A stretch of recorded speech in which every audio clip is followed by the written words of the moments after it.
بسم اللہ الرحمن الرحیم۔ اللہ کے نام سے شروع جو نہایت مہربان رحم والا۔ ساتویں امام کے غلام رہا ہو رہے ہیں، ساتویں امام کے چاہنے والے رہا ہو رہے ہیں، ساتویں امام کے اصحاب رہا ہو رہے ہیں۔ کوئی ہے جو ساتویں امام کی بھی رہائی کا انتظام؟ اس مولا پہ تو زندہ میں انتہائی اسیری گزر گئی۔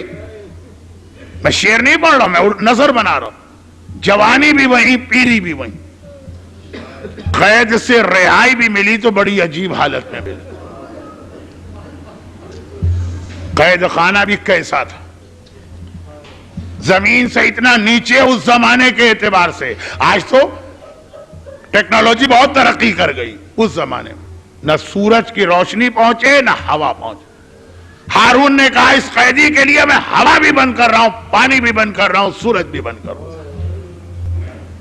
اور اتنی مختصر غذا، یہ جملہ آپ سنتے ہیں کہ جب قید خانے میں کوئی آ کے غور سے ڈھونڈتا ہے امام کو، سرسری نہیں، غور سے، اچھا قید خانہ کون اتنا بڑا ہے؟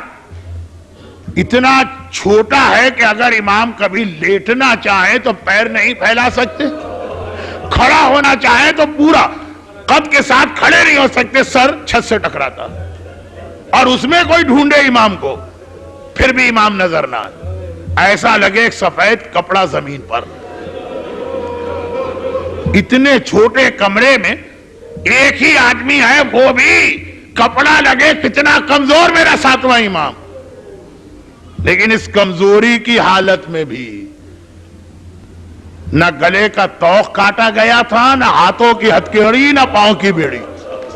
اس حالت میں بھی بغداد کا یہ قیدی گلے میں توق، ہاتھوں میں ہتھکڑی اور پاؤں میں بیڑی کے ساتھ تھا۔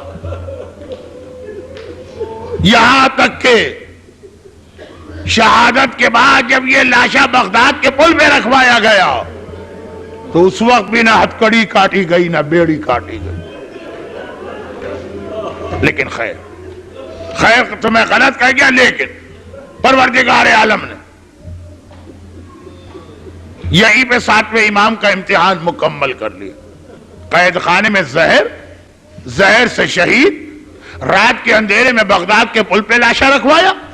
ہارون شکار کے بہانے چلا گیا کہ میں اس وقت ہوں ہی نہ تاکہ میرا نام نہ آئے۔ اور کیا سوچ کر گیا کہ یہ بغداد شہر کا پل ہے، شہر میں ساری رات باہر جانے والوں کے قافلے جاتے ہیں، باہر سے قافلے آتے ہیں، اندھیرا اتنا کہ ہاتھ کو ہاتھ سجائی نہ دے۔ جب یہ قافلے جا رہے ہوں گے، جب قافلے آ رہے ہوں گے، یہ لاشا جانوروں کے سموں اور ٹاپوں تلے اس طرح پامال ہو جائے کہ اگلی صبح کوئی پہچان بھی نہ سکے کہ کون معصوم، کون اولاد فاطمہ، کون فرزند رسول رات کو مارا گیا۔ مگر اللہ نے یہیں تک ساتویں کا امتحان لیا۔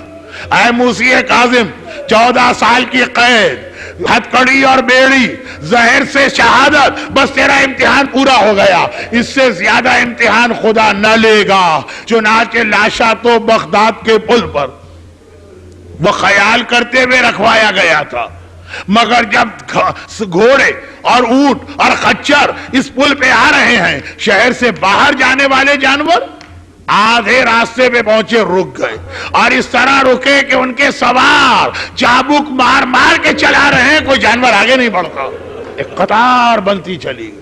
اور باہر سے آنے والے قافلے جب پل کے درمیان پہنچے تو وہاں بھی سواری کے جانور رک گئے، کوڑوں پہ کوڑے برسائے جا رہے، کوئی آگے نہیں بڑھتا۔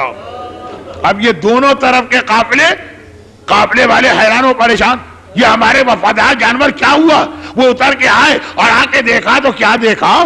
پل کے درمیان ایک معصوم سید زادہ، فرزند زہرا، ایک امام وقت، ایک حجت خدا کا لاشا پڑا ہے، اس کے احترام میں ایک جانور قدم آگے نہیں بڑھا رہا۔ مولا ساتویں امام، یہ آپ کے مصائب کی انتہا تھی، اللہ نے یہاں مصائب کو روک دیا۔ لیکن کاش وہاں کربلا کے گھوڑے بھی رک جاتے، یہاں پہ امتحان اس سے زیادہ نہ لیا گیا۔ اور ادھر کربلا میں حسین مارا گیا، بہن نے بھائی کے کٹے سر کو نوکے نیزہ پہ دیکھ لیا۔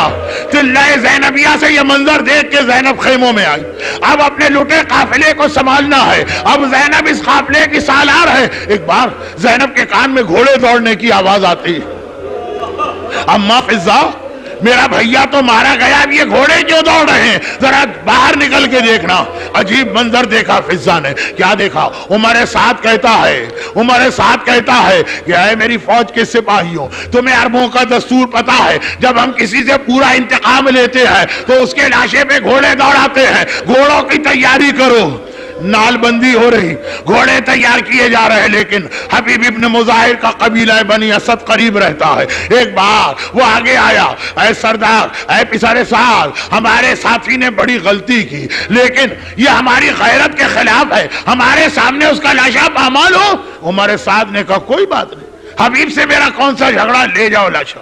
حر کی فوج آگے بڑھی، کہا کہ ہمارے سالار نے بڑی غلطی کی، اس نے سزا پالی، مگر لاشے کی پامالی برداشت نہیں ہے۔ کہا کہ اچھا یہ لاشا بھی لے جاؤ۔ ایک ایک شہید کا، ایک ایک صحابی کا، ایک ایک جوان بنی ہاشم کا کوئی جاننے والا، کوئی رشتہ دار، کوئی دوست آتا ہے اور آ کے وہ لاشا اٹھا کے لے جاتا ہے۔ آخر میں ایک ہی لاشا، جہاں پہ آج زری ہے نا، ایک ہی لاشا جلتی ریتی پہ پڑا رہا، کوئی نہیں ہے جو آگے آ کر کہے یہ محمد کے نواسے کا لاشا ہے، یہ علی کے فرزند کا لاشا ہے، یہ زہرا کے لال کا لاشا ہے، یہ حسین ابن علی کا لاشا۔ اگر اکبر زندہ ہوتے سب سے آگے بڑھ کے آتے یہ میرے بابا کا لاشا۔